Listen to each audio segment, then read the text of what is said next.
morning, everybody, and welcome to class number 7 of our 2025 virtual HOA and Condo Academy.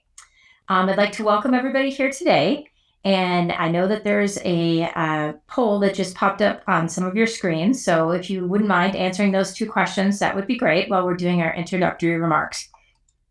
First, while everybody's joining, I'd like to just welcome everybody and give a few seconds for attendees to enter our Zoom and get settled for our class this morning. Welcome to class number 7 of our 2025 virtual HOA Condo Academy.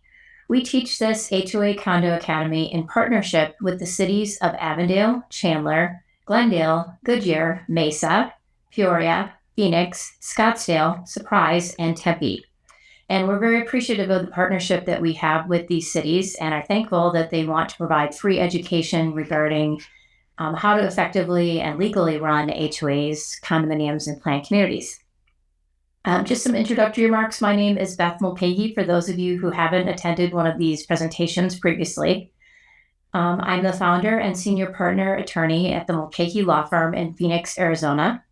Our firm currently represents over 1,000 planned communities and condominiums in the state of Arizona. And I also currently serve on my HOA board and have for many years. I have been in the practice area of representing associations for over 28 years now, and I've dedicated my entire career to working with associations on their legal problems and helping them run their associations more effectively. I hope you're having a great summer, and I hope that you're finding ways to stay cool during this extreme heat. Things have been really busy on our end. Our team has been very hard at work putting together some new cheat sheets this summer, and we've also started releasing weekly blogs every Monday. If you're on our mailing list, you've probably seen them pop up in our firm's memo. If you're not getting our memo yet, please feel free to reach out to us at info@mulcahylawfirm.com, and we'd be happy to add you to our distribution list. We sent out 2 memos a week with helpful resources, class reminders, updates on new legislation, and the important updates on anything that may be happening in our industry that you need to be aware of. In today's class, we're going to first start out by talking a little bit about the Arizona Legislature, which ended its session at the end of June, and the 4 bills that directly impact associations that you need to be aware of this year. All these new bills, these 4 bills, are going to be taking effect on September 26th, so we'll be talking about them in July, August, and again in September to make sure that everybody feels comfortable with the changes in the law. We'll then dive into today our topic of the day, which is enforcement essentials and how to enforce your CC&Rs and other documents when you have issues with an owner not following your documents. We're going to discuss how to effectively handle violations, fines, lawsuits, rental issues, parking problems, delinquent assessments, and owners making unapproved property changes without getting architectural approval. As always, we will be answering questions at the end of our class. I promise I will answer every question before we sign off for the day. I'm going to try to conclude the main presentation right at noon, and we'll move right into the questions at that time. Due to the large volume of attendees, please note that there is a 1 question per attendee limit. We appreciate you respecting our decision on that because it's hard enough to get through all the questions as it is. If you're joining us on Zoom, please submit your question in the Q&A box. And if you're joining us on Facebook Live, please type your question in the comments section and my office will get it to me so that I answer it during the presentation live.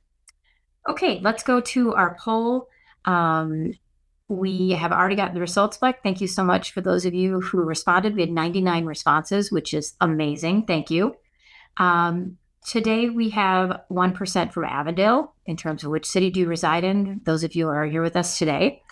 We have 15% from Chandler, 3% from Glendale, 3% from Goodyear, 25% from Mesa, 3% from Peoria, 20% from Phoenix, and 15% from Scottsdale, which is amazing to have, and also 9% from Surprise. Sorry, I almost missed Surprise. And Tempe, also 5% from Tempe. It's amazing that we have every single city that we teach these classes for represented today, so great job. Also, we had a question about what is your current role in your association or in our industry. So we have 65% of you are board members, 9% are managers, and 18% are interested homeowners, and 8% are just the other category. So really good representation of everybody in our industry with kind of more of a concentration of board members here with us today. So welcome everybody. I will be tailoring the class today to make sure that I cover all these different aspects of those of you who have different roles in associations. Okay, let's start out by talking a little bit about the legislature. The Arizona legislature, as you know, opened its session in January 2025. They closed it the last week in June. As you may know, we're a seasonal legislature. So once the legislature is closed for the season, we won't be hearing from them again until January of 2026.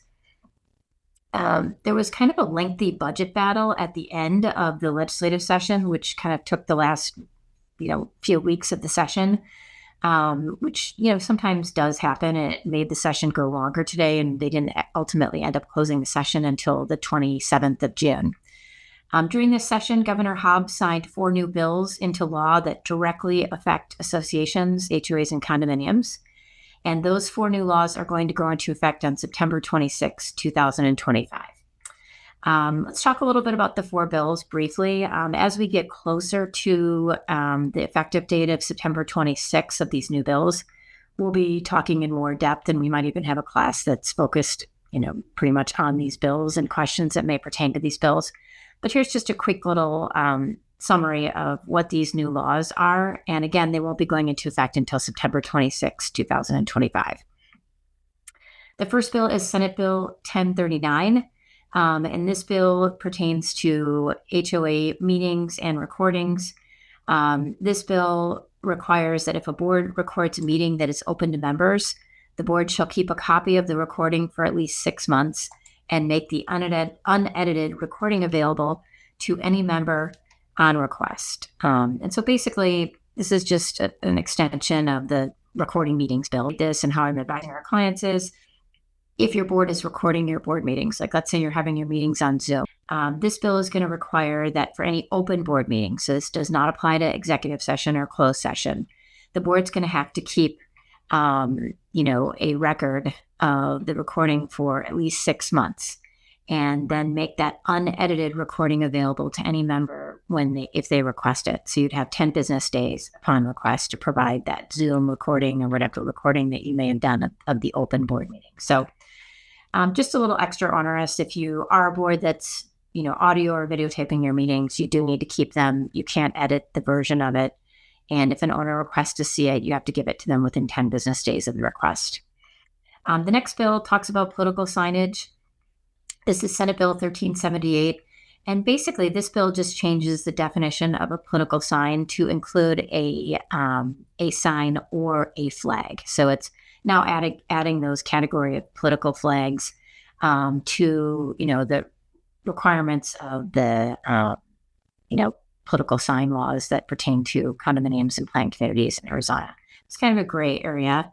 And this really kind of started to go into effect, with the presidential elections, with the political signs. So it was kind of unclear. And we were advising our clients prior to this law being passed, hey, treat a flag as a sign and allow it as long as it didn't contain any offensive language. And, again, I think that this is the right call by the legislature to expand the political sign bill to also include flags. So there are some restrictions as to when political signs and flags can, be put up, and it would be before an election, time period before an election, and taken down by time period after the election. Okay, let's go to the third bill, which is Senate Bill 1494. And this talks about if this bill applies only to planned communities. And this bill talks about when we can foreclose. So it makes it a little more difficult for us to foreclose as a planned community.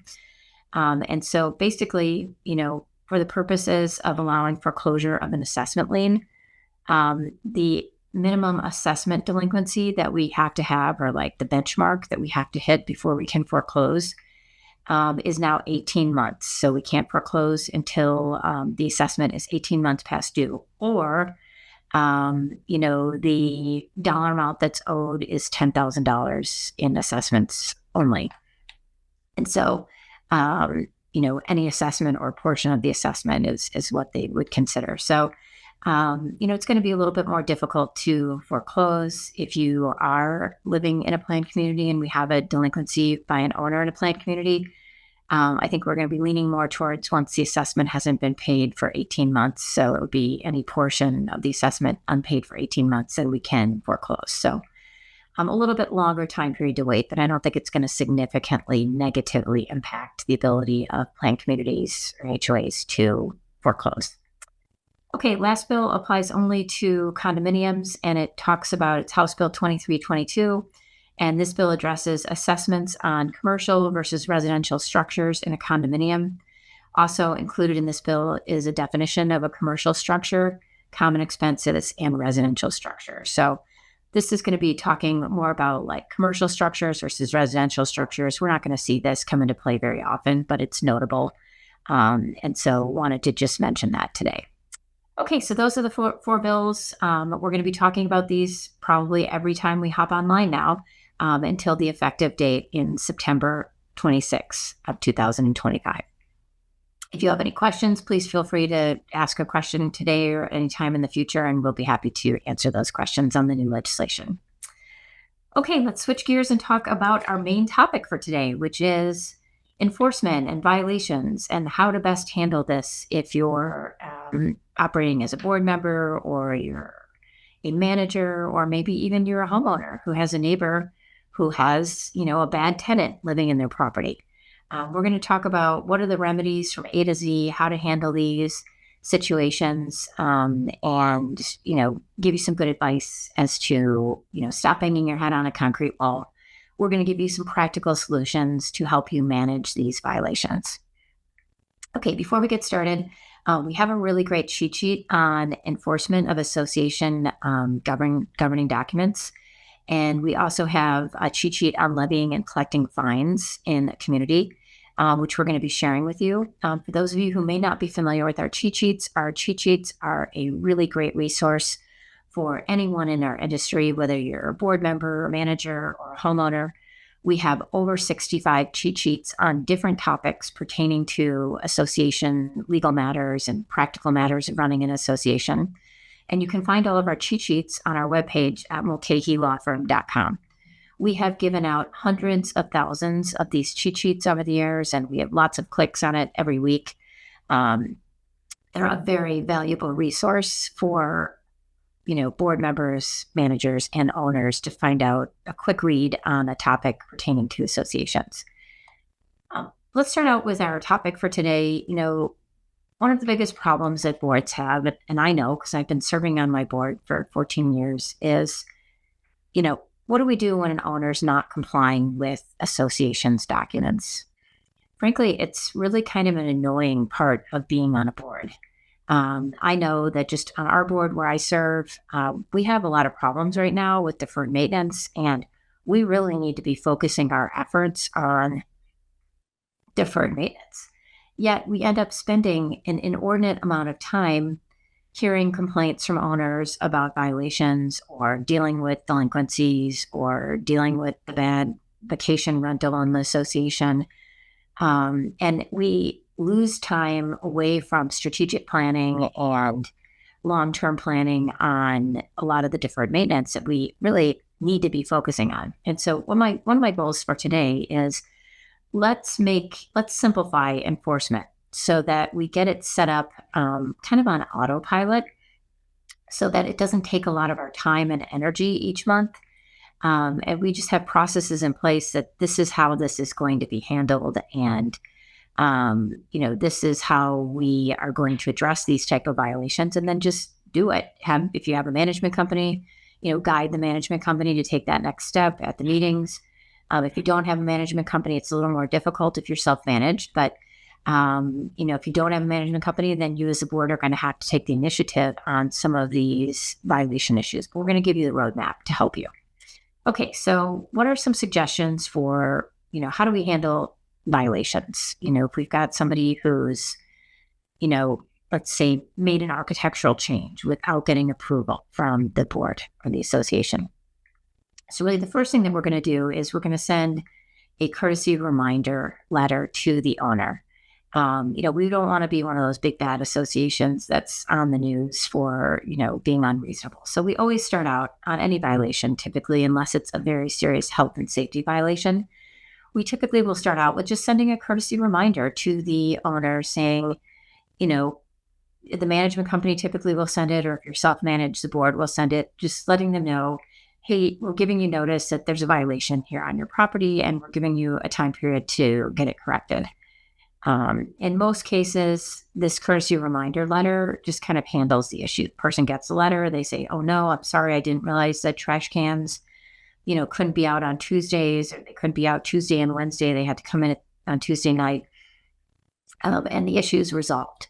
But in some cases, we've got the owner that is habitual, or they just blow off the first letter. In those cases, we typically will send a more formal violation letter after the courtesy reminder letter time period has expired. Either the board, the management company, or maybe even the association's attorney are going to send the more formal violation letter. We're probably going to be threatening fines. We're going to talk about fines in a minute, but we're probably going to be threatening fines in this letter. And we're also going to have some language in there that's required by law to include in the letter. A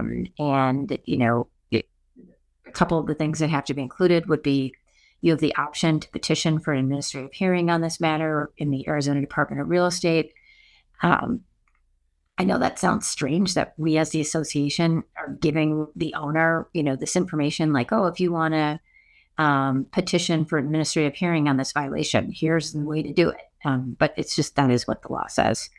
Also, we typically include in our formal violation letter language that indicates who saw the violation, what exactly the violation is a violation of in the documents, the date, time, and place of the violation, and a few other categories, because there is a kind of an obscure law that's out there that says that if an owner should request that information after receiving a violation letter by sending a certified letter to the association, then we're required to provide certain categories of information. What we typically do as a firm is we just put all that in the first letter so that even if they do request, by certified mail, we've already complied with it. So just kind of as a baseline, the formal violation letter is important because now things are getting serious. So the courtesy reminder letter is kind of a nicey nice letter. We're going now to the second letter, the formal violation letter, where we're saying, hey, we can fine you. And we're going to talk about the procedure to fine here. We talk about the required language that the state legislature has required us to put in the letters. And then our firm adds, the additional language, which complies with another statute on violations, just to check that box in case the owner ever should, request information by certified mail under that other statute. Okay, so formal violation letter is definitely setting the stage that we mean business, right? And this is serious, and there are going to be consequences if you don't comply. Okay, so let's talk a little bit about the consequences. So the first consequence is going to be, we can fine an owner under Arizona law for violations of the CC&Rs, the bylaws, and the rules. And so we typically do include that in the formal violation letter that, hey, if you don't, correct this violation by X date, the association will fine you. If you have a fine policy in place, maybe we need to have the fine policy, listed there in terms of what their, negative consequences if they don't correct it. So the key thing on fines is, there's a procedure that we have to follow. So I want to make sure that we're all on the same page. Sometimes clients will call me and they'll say, I want you to fine this owner $10,000 for not trimming their palm trees. Okay, that's not going to work. Here's why. Because the way the law is set up is that fines have to be reasonable. And so I have to be able to argue in front of a judge that, hey, this fine is reasonable. And $10,000 to trim a palm tree is not going to be considered reasonable fine. Maybe $100 is going to be considered reasonable. And so the first thing on fines is the amount has to be reasonable. Then there's a whole procedure to set it up.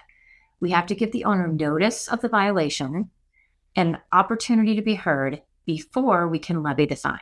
So really, it's like a two-step process when you're threatening fines. You notify them of the violation. You let them know if the violation isn't corrected by X date.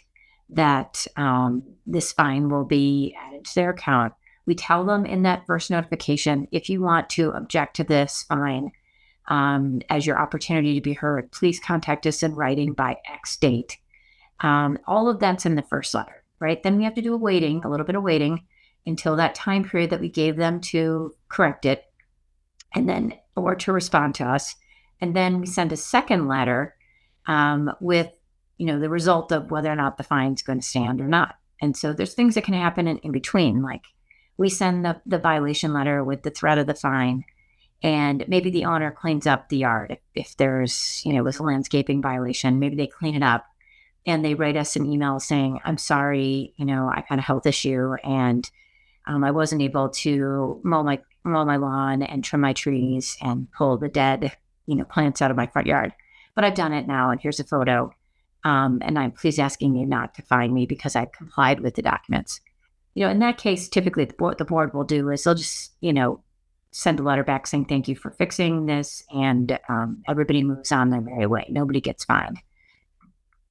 Let's give a different example of one where it doesn't work out that way. So let's say we send the violation letter, we threaten the fines in the violation letter, and the owner just blows us off. They don't fix it, and they don't respond during the opportunity to be heard.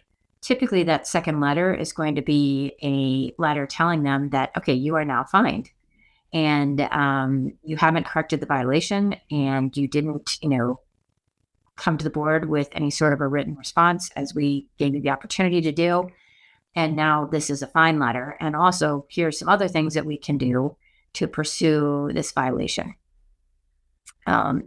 Sometimes let's say, and let's give an example that's kind of a gray area. I'm just kind of on a black and white.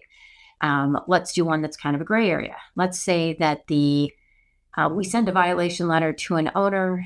Maybe it's like an RV violation, right? Like they parked their RV in the cul-de-sac all weekend, and there's no overnight parking of RVs allowed in your association.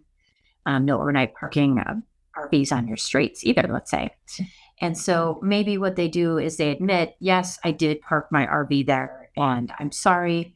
I won't do it again, but I did park it there. And maybe the board's going to give them a small fine. Maybe they're not going to fine at all. I think it's really up to the board to listen to the owner and decide what is the best, way to handle it. If you have a habitual offender, do not waive fines, because, if you're waiving fines on somebody who's a habitual offender, they will continue to do violations. Okay. I'm more in favor of waiving a fine on somebody if they ultimately do what they're supposed to do and they're apologetic. Typically, I'll advise the board to waive all or portion of the fines, just because we got what we wanted, right? We got them to comply. And now, basically, we just, don't want them to do it again. And so we just have to listen to the homeowner and make the best decision that we can.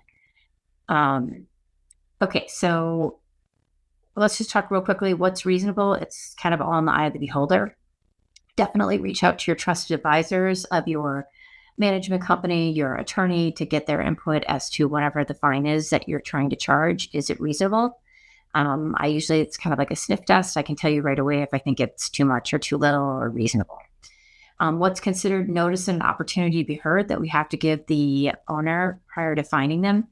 Really, I prefer giving them an opportunity to respond back in writing, and I give them the email where they're exactly supposed to send it, versus inviting them to a meeting, because sometimes there's some scheduling difficulties on having them actually physically come to a meeting in person or by Zoom.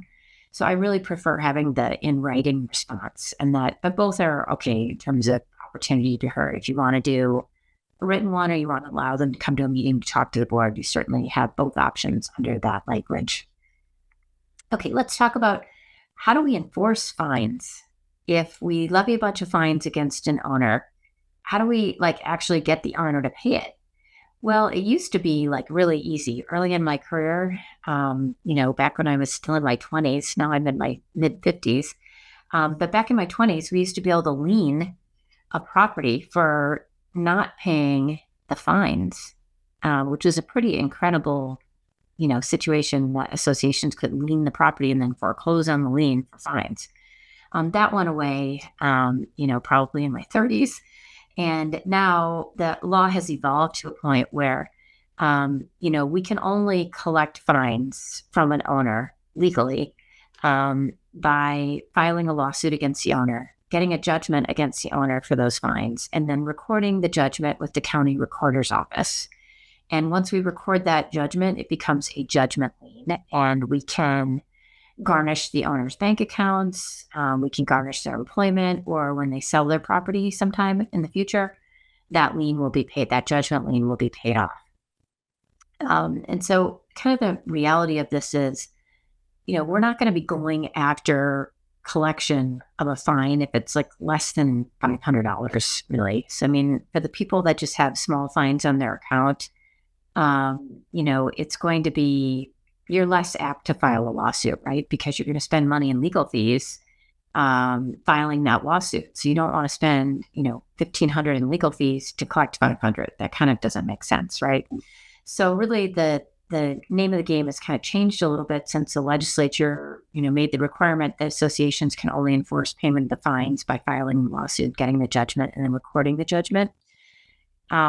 Typically we're not filing a lawsuit, unless the fines are somewhere between $750 and $1,000. So what do you do about fines that are just sitting on an owner's ledger and, the board hasn't gotten a judgment yet? I think kind of what most boards and management companies are doing is they're just leaving them on the ledger until maybe there might be an opportunity to add them to another lawsuit, like for unpaid assessments. So maybe the owner also owes $2,500 in unpaid assessments, or filing a lawsuit. We're going to add a count to the lawsuit for the unpaid fines.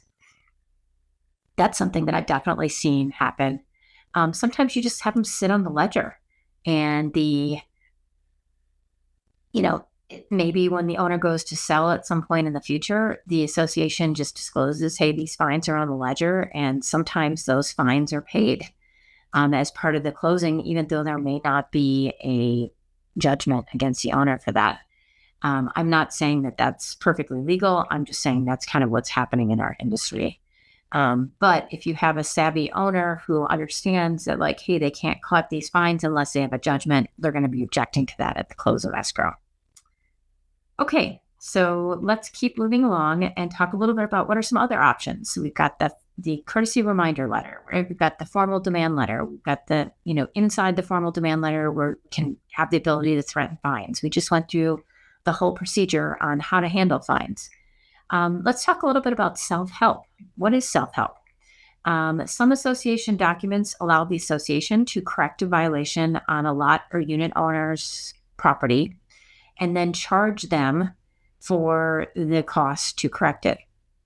So, for example, let's say that maybe an owner isn't maintaining their front yard, and the association, provides notice. It has to be in your CC&Rs that you can do this. So they go to the CC&Rs, they see there's a section on self-help. It says they have to give maybe a week's notice, 48 hours notice prior to exercising self-help. And they do that notice, whatever it says in the notice requirements. It could be posted on the front door, or you send it certified mail or whatever. And then we go in and clean it up, and then we charge the owner for it. So in some cases, this is a really good remedy because it fixes the problem immediately, right? We're in control. We still have to collect it. We still have to be able to collect the money that, we incurred in cleaning it up from that owner. And lots of times that happens when the owner sells. That money's on the account. We just get paid as part of the close of escrow. But self-help can be a really positive remedy in the right circumstance. One thing to think about, just remember, if you've got a dangerous owner, be really careful with self-help. We don't want to send a landscaper or a painter or, somebody in to fix a window if this person that owns property or is resident in the property is truly dangerous. So that's a consideration. If you're in that type of a situation, you want to bend over backwards to make sure that the owner is aware that, we're using self-help and this is the day we'll be there between X time and X time. And I would also consider hiring like an off-duty security guard or police officer to help you through that situation. Have them right there and have them stay until the work is done. If you're truly worried about the person being dangerous. Let's talk a little bit about some other aspects of violations. So we have the self-help we talked about, we've got the fines, we've got the letters. Now let's talk about if this escalates to litigation. So, there's two different ways that we can go on this. You can go to Superior Court way, which is going to be the more serious remedy, or we can go to the state of Arizona Department of Real Estate. So this is kind of like the offshoot if nothing's working so far. So you've sent the letters, you've tried to find them, maybe you don't have self-help, let's say, in your documents, you can't do it. So now we got to consider, hey, is this a good case to file a lawsuit on? It really depends. You have to talk with your trusted advisors, your attorney and your management company to determine what's the best way to get compliance. Sometimes before we file a lawsuit or we go the legal route, we pick up the phone and we try to reach out to the person that has a violation and really talk it through and just be like, hey, here's the deal. We've tried to contact you on these violations with several letters. We find you, there's no response. This is going to get expensive. Our next step is to file a lawsuit, and this is going to be expensive. And sometimes if you talk it through with the owner under those terms and find out maybe some more information about why they're refusing to comply, we can avert having to go the lawsuit route. But let's say we can't. Let's say that the owner just is, not complying after numerous requests. The fines aren't working, the phone call didn't work. We don't have self-help, let's say. So let's consider a lawsuit. Lawsuits are expensive. I'm going to say that again. Lawsuits are expensive. We should not be, as a knee-jerk reaction, filing lawsuits against everybody. Sometimes litigation is the only alternative we have to get compliance. I know over the years I've had cases where, let's say maybe you have an owner who never finished construction on their property, right? And they never installed their landscaping. And, the other neighbors are complaining because it visually is impacting their property value because this is unfinished house here. And everybody else, as their homes are finished, they're beautiful. One of them's trying to sell now. And everybody who walks in is like, what's the deal with that house? And so in that case, probably a lawsuit may be something that you may want to do. And the purpose of the lawsuit is going to be, hey, we're going to file a lawsuit in Superior Court and we're going to ask the judge to order you to do something. We're going to ask the judge to order the owner to finish the house, to paint the house, to clean up the landscaping. And this is a serious remedy because, you're going to spend somewhere between like $3,000, $3,500, and it could go as high as, 40 or 50 grand in legal fees trying to get the owner to comply. And if they hire a lawyer on the other side, it could be, even more expensive because now, they're going to want to litigate this and disagree about everything. So lawsuits can be good in that it's an attention getter. It's definitely threatening it is going to get their attention. Filing it is going to get their attention. When they're served with the lawsuit, that's going to get their attention. And I would say, maybe 75% of the time, things settle quickly once the lawsuit's filed. Like the owner realizes like, hey, this is getting expensive. I don't want to deal with this. I'm just going to do what I need to do. In some cases, 25% of these cases, the owner is going to fight it or just ignore it. And, then it just has to work its way through the process. And basically, most of these cases are not going to be the type of cases where we're going to be able to get TRO, temporary restraining order. There's no irreparable harm if they don't paint their house, right? So, it's going to have to work its way through the process. And we're ultimately going to have to, typically by motions, very few trials in my career on cases like this because most of them are resolved through motions, like a motion for summary judgment.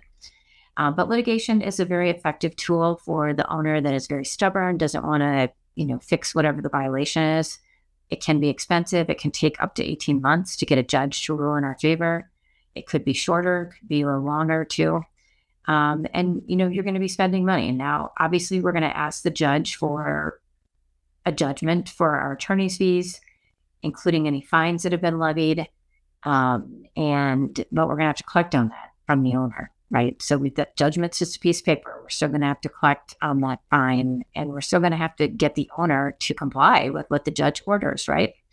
So I have kind of an interesting case that, gosh, this is kind of a long time ago, but the question sometimes comes up, and I think this case is kind of instructional in terms of, okay, what happens if we go to court and we get the judge to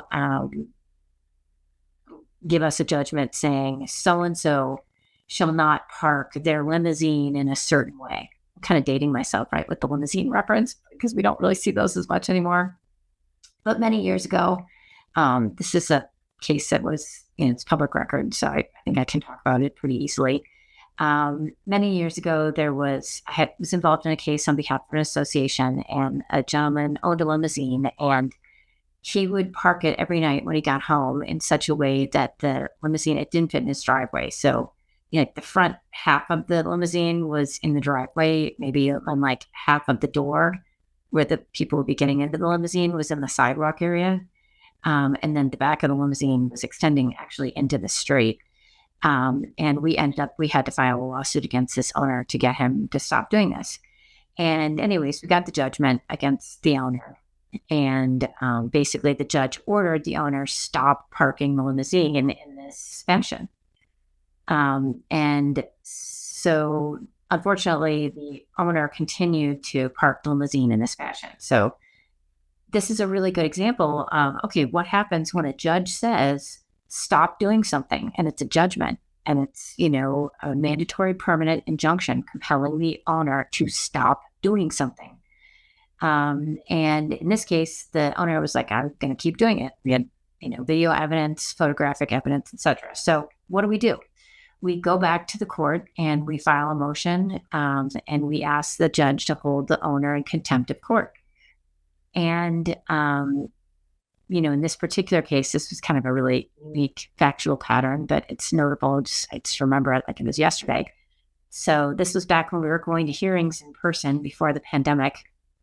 And I'm at the hearing, and we're asking the judge, for a injunction.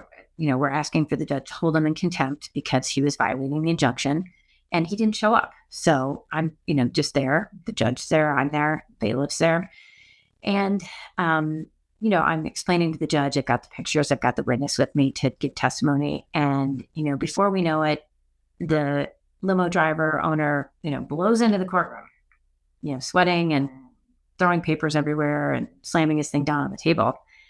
And that's really not a good way to come into court on its own. But then the next thing we knew was there was a police officer running after the owner, and coming into the courtroom too. And the judge is like, whoa, what's going on here? Everybody stop.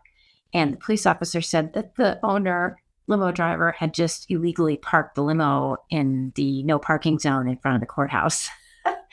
And then so, honestly, it's hard not to laugh when something like that happens, because it was just so ironic, because he's doing the exact same thing in our association. That's why we're there for the hearing. And the judge called the bailiff over right away and was like, put this guy in handcuffs. Like, you're going back. This is not working for me. So there are consequences. That story is like a really good example of, okay, there are consequences. If the judge orders the owner to do something, they don't do it. You ask for a motion for contempt. In that case, I think it really did help that he was double parked in front of the courthouse. And I'm kind of laughing. I think at the time I was leaving the courthouse after the hearing, and it was flip phones back then. We didn't have as many, easy to take selfies, but that would have been a really good selfie, right? Coming out of the courthouse and seeing that car getting towed, the limo getting towed.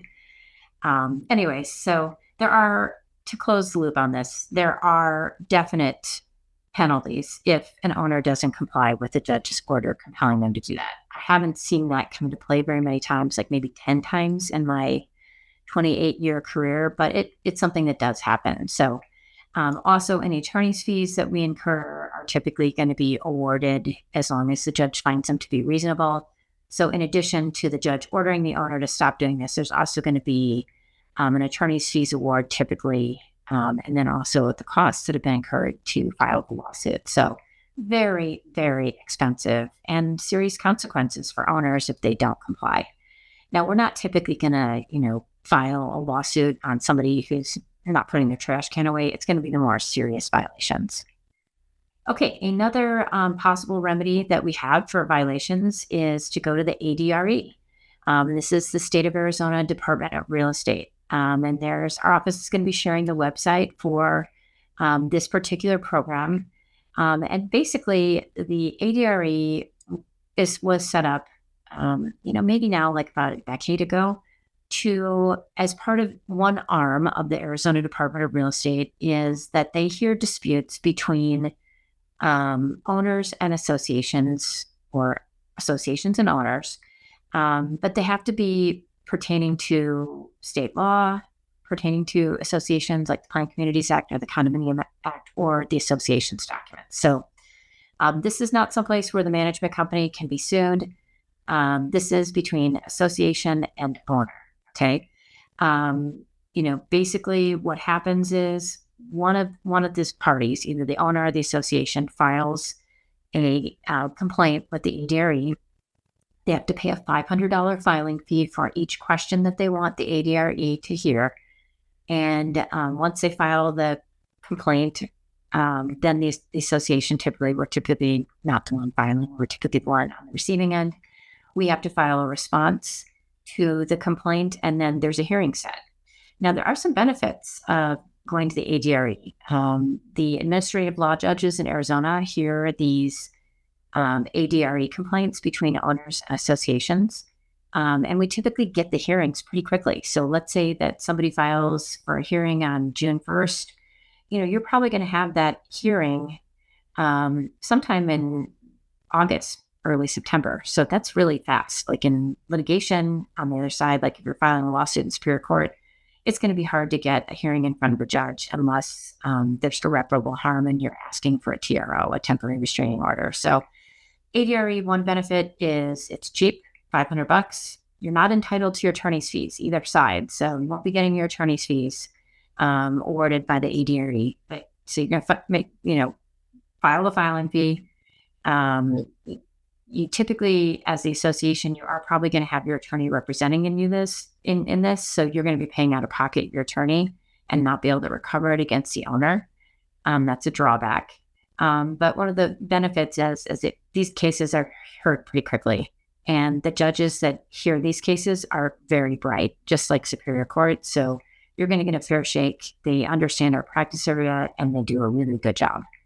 And so this is basically like a little mini trial at the hearing.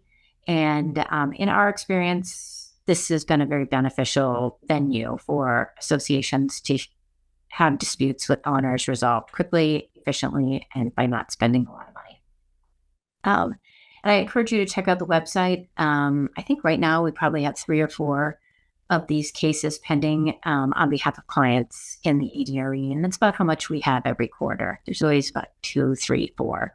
And like I said, our experience has always been positive. Also, same experience with Superior Court, very positive experience in terms of, the quality of the judges that are hearing these cases, and they understand the issues in HOA and condo law. And, they usually 99% of the time will come to the right decision. Okay, let's talk about what are some common violations that we see kind of for our last 15 minutes of this class today. So we typically will see violations with rental properties. And that's a very common complaint that we get from clients. Hey, we've got a bad renter, or they're violating our short-term rental policy, or, there's a long-term renter in here that's, doing crazy things at the pool or parties all the time. And I think we all can agree that there's been a pretty dramatic increase in the number of rentals in Arizona, really in the past decade, especially with the advent of, the short-term rental companies like VRBO and Airbnb renting properties on a transient nightly basis in many of our communities.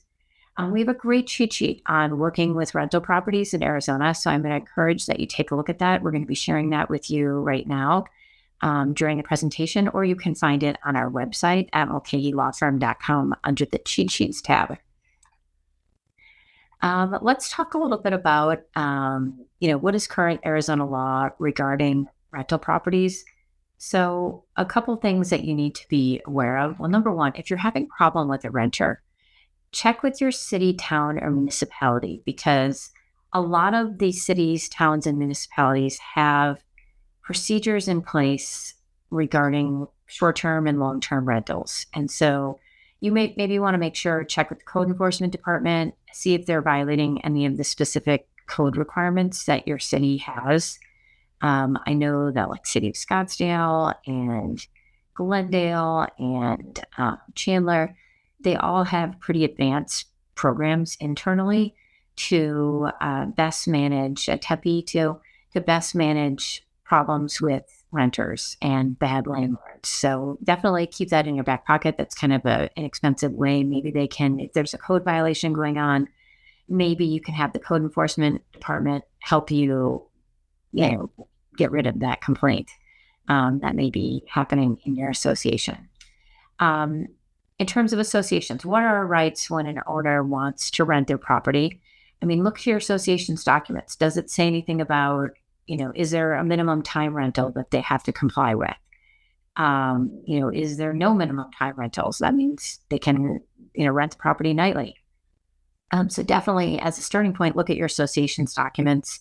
What does it say about rentals? If it doesn't say anything about rentals, that means rentals are allowed. If it has a minimum rental period of a 30-day minimum, that's enforceable, and you as board definitely can enforce that. A couple of pointers on rental properties. An owner can designate a third party to be their designated agent for that property. And so I don't see this very often, but it's notable because occasionally an owner will appoint a tenant to be their agent for the property. And, then the tenant can come to board meetings and talk. The tenant cannot vote as an owner, but they have, rights to talk at board meetings and at the annual meeting. Sometimes the owner or landlord will designate a management company who manages their rental properties to be their agent. In that case, we can communicate with the agent as their designated agent if it's in writing. And again, to be the designated agent for a property, the owner or landlord would have to put it in writing and tell the board, this is, who my designated agent is, and you're allowed to provide them with the payoff, let them speak at meetings, whatever. Okay, what can we ask the owner who's renting their property? What can we ask them regarding their tenant? So Arizona law is really strict about what we can require them to provide to us. So we cannot require them to provide the, landlord-tenant agreement, the lease agreement. We can't. What we can require them to provide us is the name and contact number of any adults that are going to be occupying the unit or lot, how long the lease is going to be, including the beginning and ending dates of the tenancy, a description of the license plate numbers of the tenants' vehicles. And that's it. So that's really kind of a limited amount of things we can ask for. If you're a 55 and over community, we can also ask for proof of identity that at least one resident who's renting is going to be age 55 or over. So that we are making sure that we don't lose our over 55 status based upon a rental that's going into your association. So very limited things we can ask for. We cannot, again, ask for the lease. We cannot ask for criminal background check on the tenant. We can, after we send them a notice asking them for this information, meaning asking the landlord owner for this information, we can charge them $25 for kind of like a processing fee, so to speak, within 15 days after we request the information from the owner. So we can charge them $25 for each change in tenancy. If it's somebody that is carrying their tenancy over, like they just leased for a year and now they're going to lease for another year, we can't charge $25 again. We only can charge the one-time $25 at the beginning of the tenancy, even if there's a renewal. If they don't provide that information to you within, 15 days after our postmarked request, we can charge them an additional $15 for not complying with that request. And really, it's a very minimal amount of money that we can charge. A very typical question that I get is, well, can we fine them for not giving us the information that they're required to give us under the law? we can only charge the $25 after asking them for the information and waiting 15 days. And then the $15, if they don't provide it to us, that's it. We can't find them an additional amount on top of that. So that's kind of important to note. I think really that's it in terms of, the rentals. I think I want to talk from a practical standpoint. Like, what do we do if we have a bad tenant? Like, how do we handle that? That's an enforcement matter that needs to be discussed. So I have lots of examples of this, of bad tenants. Maybe the tenant's having wild parties. Maybe the tenant is parking in a way that's violating the documents. Maybe the tenant's not maintaining the property. I mean, I've had situations where we've got the tenant, bathing in the pool. There's all kinds of interesting stories regarding tenants over the years, and equal number of good stories about tenants being great neighbors too, by the way. So what's the best way to handle a bad tenant? I've kind of fine-tuned this over the years. I think this is really some very great advice that I'm giving you right now. The best way to deal with the bad tenant is to make it hurt in the pocketbook of the owner or landlord. How do we do that? We fine the owner for the behavior of the tenant. Okay, so we document everything very carefully with photographs or information about when the tenant is violating the documents. And the owner is ultimately responsible for the behavior of the tenant.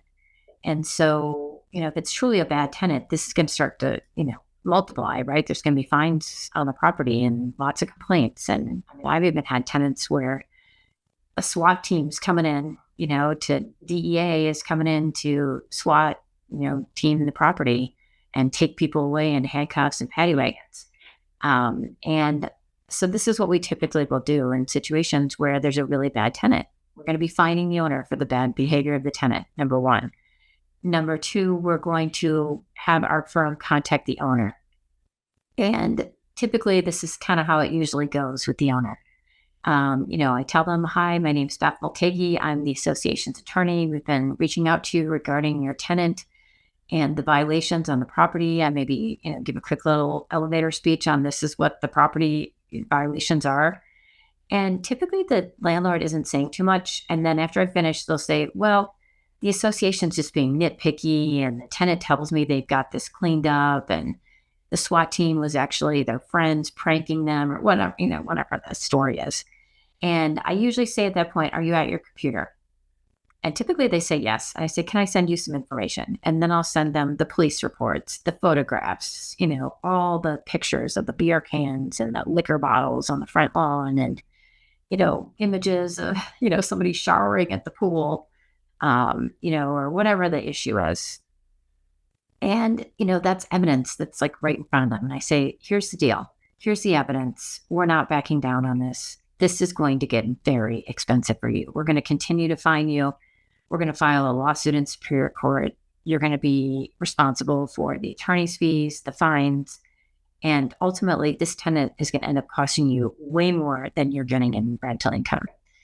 And at a certain point, after hearing all that, the landlord typically flips. I mean, I can't think of one call where the landlord hasn't flipped. And then they start to say, how do I get rid of the tenant? Can you help me evict the tenant? And so that's the way, that is the path to get the landlord to comply. We have to show them with evidence that, hey, this tenant is violating the documents. It's obvious, and we're going to fine you, and we're going to go to Superior Court, get a lawsuit going, and get a judgment against you, and you're going to be responsible for our attorney's fees. And this is ultimately going to cost you a lot of money. And that, to me, is typically the combination that is going to get the landlord to comply and get the tenant evicted. It takes a little while to do that. They have to follow their eviction process, but we're a partner with them, providing evidence. If we have to go testify, I've testified before in situations like that. One other thing I want to mention is that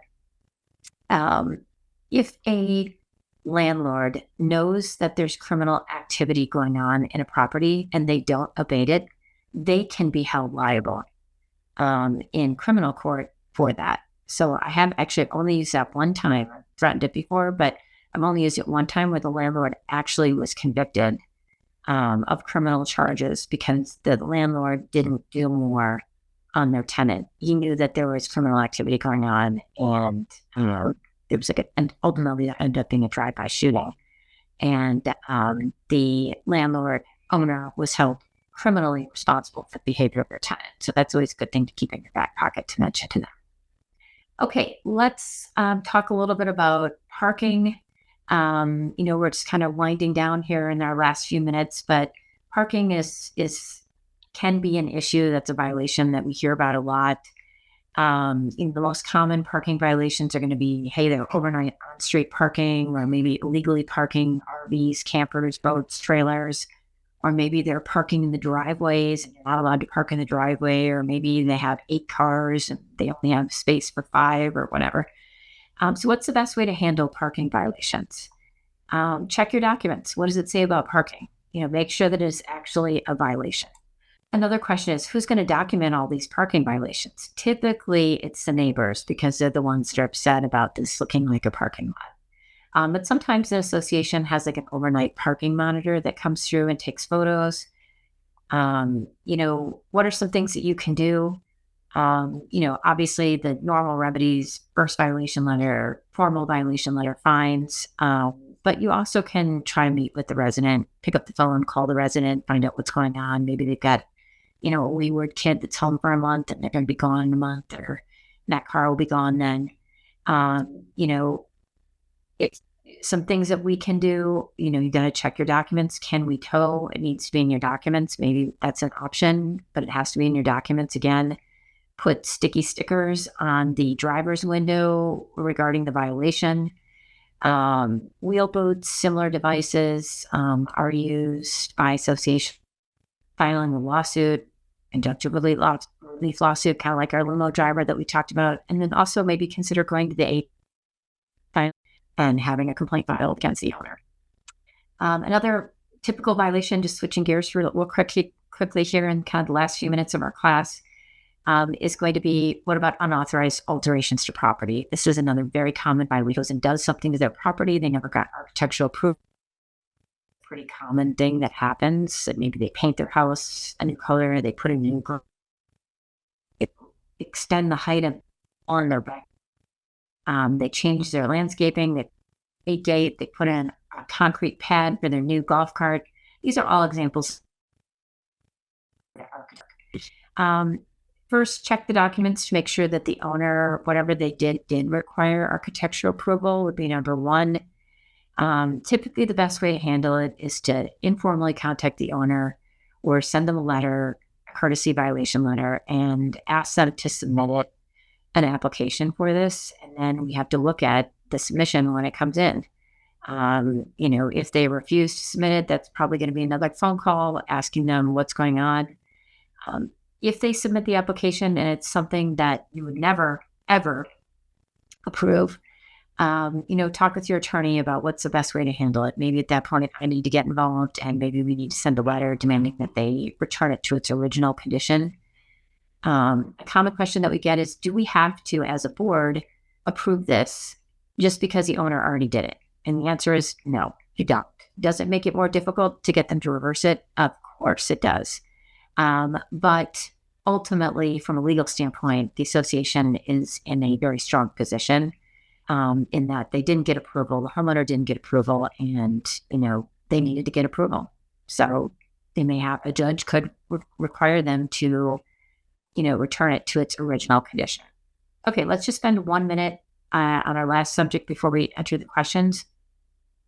What about violations that are collection of delinquent assessments? So we're starting to see an uptick right now in owners not paying assessments to associations. During the pandemic, it was an incredibly high number of owners that were paying their assessments on time, which is great. But we're starting to see a little bit of a reversal of that. We're starting to see somewhere between 5 and 8% of owners in each association are now not paying assessments again. And so our best advice to you, if you're in this type of an enforcement situation for your association, is get on this debt early.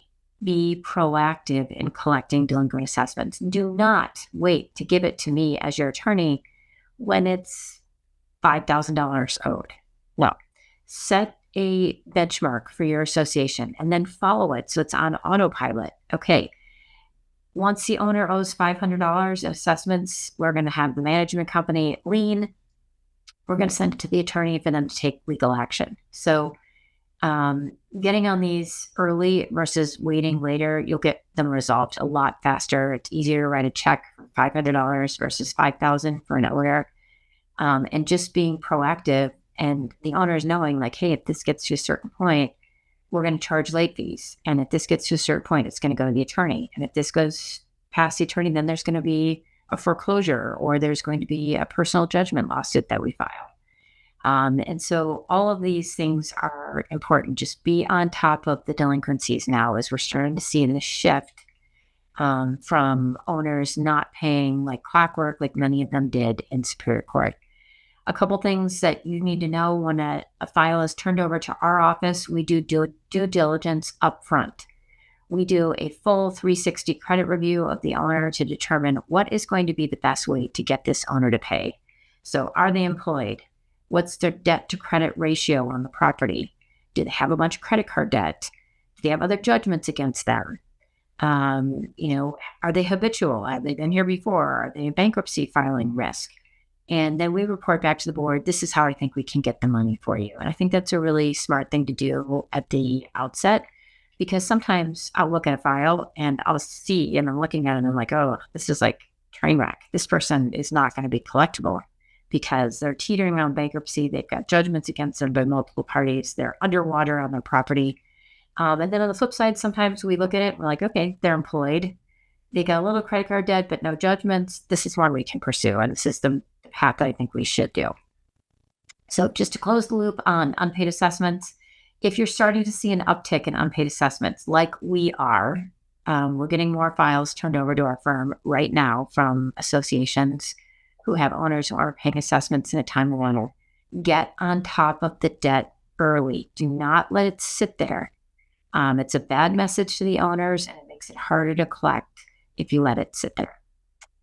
Okay, we also have a great cheat sheet on collecting assessments, that secrets to collecting assessments that are on our webpage, mulcahylawfirm.com, or I'm sure we're going to be sharing them with you during this presentation here today. Thank you so much for being here. I know it's so hot out right now, but maybe a great time to be listening in on these classes, right? Okay, let's talk about what our upcoming classes are so that you're aware of our next free opportunities for you to learn more about association law. So we have our first Fridays in August, and that is going to be August 1st at 9 a.m. And it's, of course, going to be live on Zoom, just like it always is. You can get more information by going to our website to submit a question, and we just hop online on Friday, August 1st at 9 a.m., and I'll be answering questions rapid fire. We also have a class in August. It's class number 8 on Tuesday, August 19th. From 11 a.m. to 12 p.m. on Zoom and Facebook Live. And we're going to be talking about mastering HOA and condominium finances. And we're going to be talking about what do you need to do to create the 2026 budget for your association? How do we read financial statements? What are our board members' fiduciary responsibilities? And how do we understand reserve studies and reserve accounts? And that's going to be a great class on Tuesday, August 19th. I'm going to be having Hayden DiLorenzo and Madeline Gegg from my office are going to be teaching that class for me because I'm going to be moving my son into college. I cannot believe it, but I am sending him off and we are moving in that morning.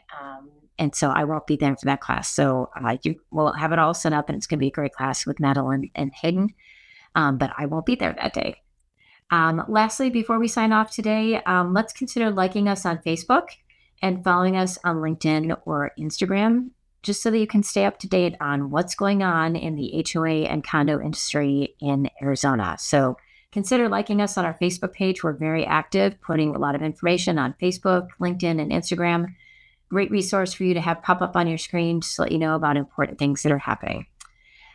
Lastly, if you wouldn't mind, we would genuinely appreciate it if you would consider giving us a Google review or a Yelp review today for attending the class. We need to give feedback to the different cities that we teach these classes for, so it's very helpful if you don't mind doing a quick Google review or a Yelp review as to whether or not you like these classes and do you find them helpful. And, anything that you'd like to say about our firm would be very, very much appreciated. Okay, everybody, have a great rest of July. Can't wait to see you again on August 1st for our first Fridays, and enjoy the warm weather. And thank you for everything that you're doing to make your associations better. We appreciate you. Take care, everybody.